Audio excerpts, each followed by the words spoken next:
Hello and welcome back to the channel. Today we are going to learn how to do cuttings from live plants to propagate or make more plants from one parent plant or other plants.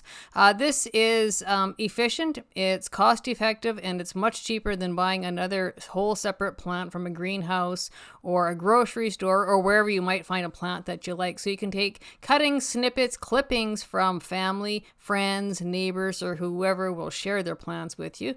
It's cheap. It's easy, and you know what? It takes a couple weeks to get them up and running, and so we're going to learn how to do that today. And it's really nice because you can really make a nice collection of plants by doing so. So what you'll need today is, of course, the cutting, the snippet, the clipping of the plant that you want. You're going to need a little bucket of dirt. Nothing too big, something that's manageable because it's just a baby plant, remember? And we will need some rooting hormone, okay? So this rooting hormone can be bought at, Home Depot, home stores, plant stores, your plant section in your, say Canadian Tire, those kind of things. I'm in Canada, that's why I say Canadian Tire.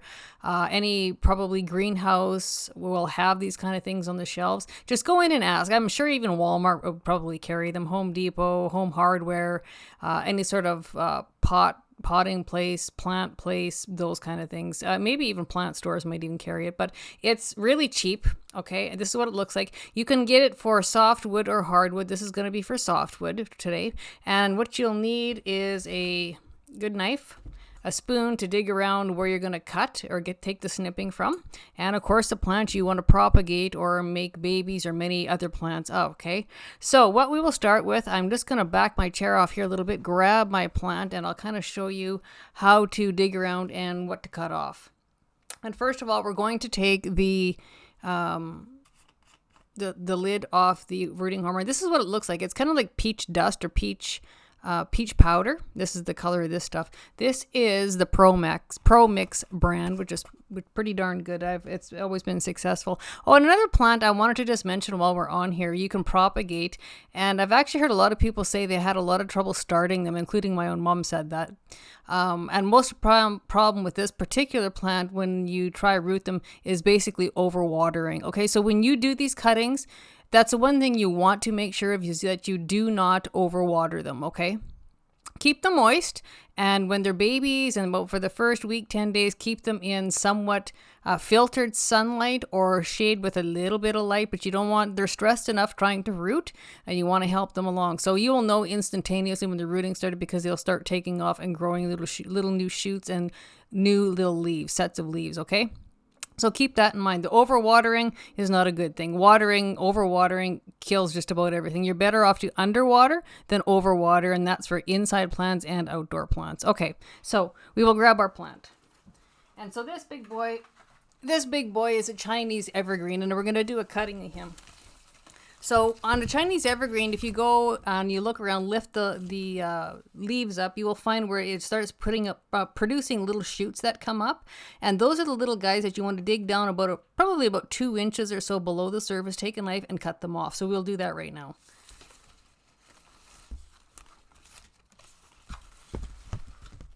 This plant was actually started by a cutting.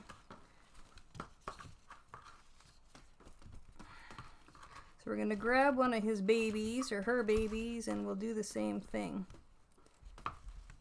Okay. So I'm digging right down with a spoon into the pots because I want to cut below the surface.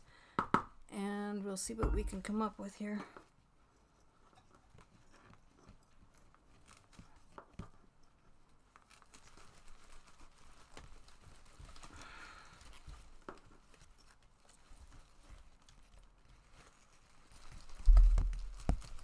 Okay, and a little paring knife works the best. They're sharp, they're small, and they can get in there and do their job.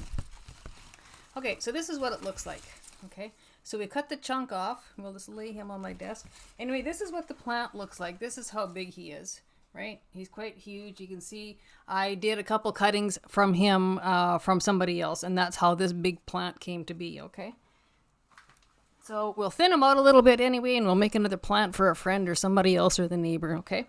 So essentially, that's what this looks like. So we dug down below the surface, and this is what it will look like, okay? So he's actually a pretty good a pretty good size already.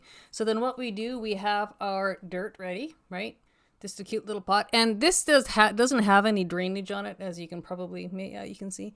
That usually is not a good idea. It's just what I had handy. So proper drainage is important so that you don't run the risk of overwatering. I'm not worried about overwatering because I know what the allowable limits are and how it will last. But for starting out, if it's your first time, definitely use just a cheap, a 25-cent or 30-cent pot. Go to your secondhand store, go to a greenhouse, buy just some plastic plants, and buy the little water catchers.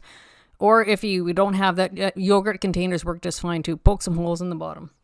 Okay, so what we will do is we'll take this guy. This is what he looks like. This is the rooting hormone. And we will dip him in here. Shake him around a little bit. Make sure he's good and coated with rooting hormone, and we'll pull him out.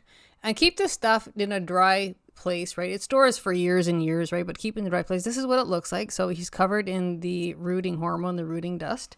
And then all we do is we take him and we plunk him in to the dirt about so far.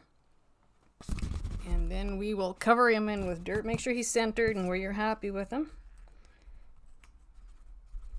Put him in the hole, pack him in there, pack him nice and tight with the dirt so he's fully supported, because sometimes the cuttings are bigger, sometimes they're smaller. Smaller ones will need less support, bigger ones will need more support.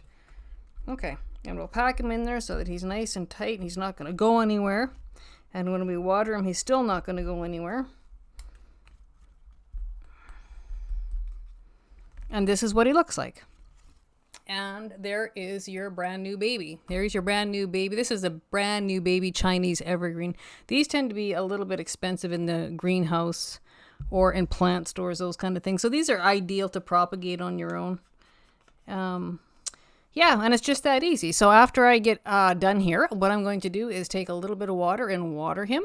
And not too much, just a little bit. I'm going to go put him in the shade for a few days. And so I would say when I've started different plants, including aloe veras this way, you can expect it to settle in and start to grow. Probably within that 10-day to 2-week mark, you should start noticing some growth on him.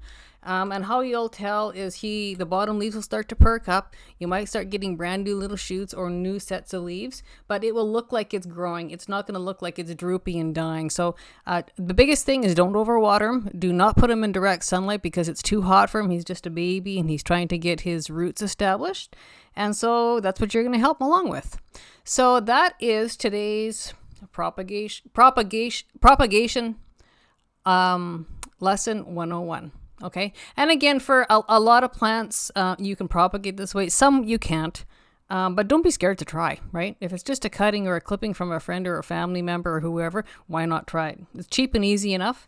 And that's how it's done. So give it a try. And it can be a lot of fun. And so you can propagate plants for, in your house, or, sometimes it's just nice to start them and give them away for friends, or, thank you gifts or appreciation gifts, or just a little housewarming gift, or just a thank you, or here's something for you special because you're special to me and you are who you are. Anyway, so that will conclude our propagation video.